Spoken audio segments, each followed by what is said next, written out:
क्यों हो रही है उत्तराखंड में इतनी बारिश। इनफैक्ट उत्तराखंड ही क्यों, पूरा नॉर्थ इंडिया, उत्तर भारत है परेशान।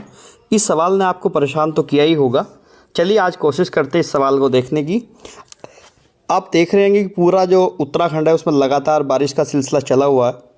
और यहाँ अगर हम भारत की स्थिति को देखें तो यहाँ अगर आप देखोगे तो ये उत्तराखंड वाला एरिया, हिमाचल प्रदेश, जम्मू कश्मीर, इधर पंजाब, हरियाणा, दिल्ली, इन सब एरियाज़ में लगातार आपको क्या देखने को मिलेगी, बारिश देखने को मिलेगी। इनफैक्ट अगर मैं बात करूँ तो इस समय जो भारत की औसत वार्षिक वर्षा है वो 15.88 मिलीमीटर है, जो लगभग औसत वार्षिक वर्षा से जो पिछले साल की तुलना में 81% अधिक है। तो चलिए जानने की कोशिश करते हैं आखिरकार उत्तराखंड में ऐसी बारिश का कारण क्या है और क्यों ऐसा हो रहा है। चलिए करते हैं आज की वीडियो को शुरू। ये देखिए कुछ पुल वगैरह जो मैं दिखा रहा हूँ कि उत्तराखंड में लगातार वर्षा का क्षेत्र बना हुआ है। और ये देखिए हरिद्वार ज़िले की एक स्थिति, जहाँ मोहम्मदपुर के पास 8 से 9 फुट पानी होने की स्थिति के बारे में अवगत कराया गया है। चलिए जानते हैं कि इसके पीछे कारण क्या है।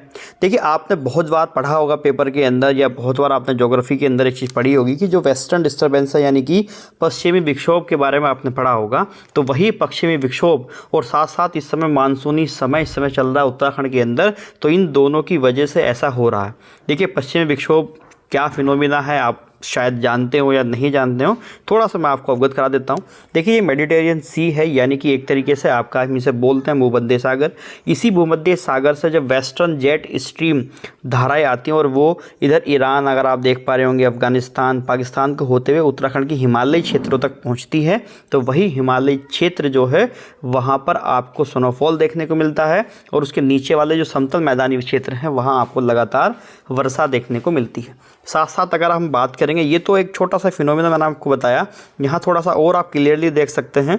यहाँ पर ये देखिए मेडिटेरियन सी जो है भूमध्य सागर, हाई प्रेशर एरिया यहाँ जनरेट हुआ, और ये हाई प्रेशर एरिया ये वेस्टर्न जेट स्ट्रीम के होते हुए ये तुर्की है ना, सीरिया, इराक, ईरान, अफ़गानिस्तान से इधर पाकिस्तान और इधर ये हिमालयी रीजन तक ये पहुँचता है, और यहीं पर आपको भारत जो है वहाँ होता हुआ नज़र आता है। तो ये तो रहा एक पश्चिमी विक्षोभ। देखिए पेपर के पॉइंट ऑफ व्यू से इंपॉर्टेंट रहेगा, इस बार पेपर में पूछा जा सकता है। एक तो ये, दूसरी बात अगर हम भारत के अंदर देखें अपने मानसूनी समय को, अगर ये इस समय उत्तराखंड में अगर आप देखोगे तो ये उत्तराखंड का ये जो समय चल रहा है ये मानसून का समय चल रहा है।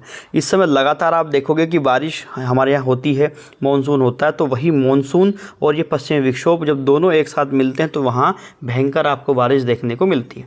ऐसी एक्सट्रीम कंडीशन कई बार 2013 आपदा के समय भी आपने देखी थी कि यहाँ भारत में, या उत्तराखंड की बात करूँ तो केदारनाथ में ज़बरदस्त यहाँ देखने को मिला था प्रभाव। देखिए ये लगातार बारिश है, ये उत्तराखंड में अभी चली रही है, इसलिए घर पर स्टे रहिए, सेफ़ रहिए। बाकी आप किसी की हेल्प कर सकते हैं तो हेल्प कर दीजिए, हेल्प नहीं कर सकते तो ईश्वर से दुआ कीजिए, प्रार्थना करिए कि स्थिति सामान्य हो जाए और सामान्य जीवन फिर से पटरी पर लौटे। ठीक है, तो आई थिंक बात आपको समझ आई होगी कि उत्तराखंड में ऐसा क्यों हो रहा है कि लगातार इतनी तेज़ बारिश हो रही है। ठीक है, चलिए बहुत बहुत धन्यवाद, मिलेंगे फिर अपनी अगली क्लास में।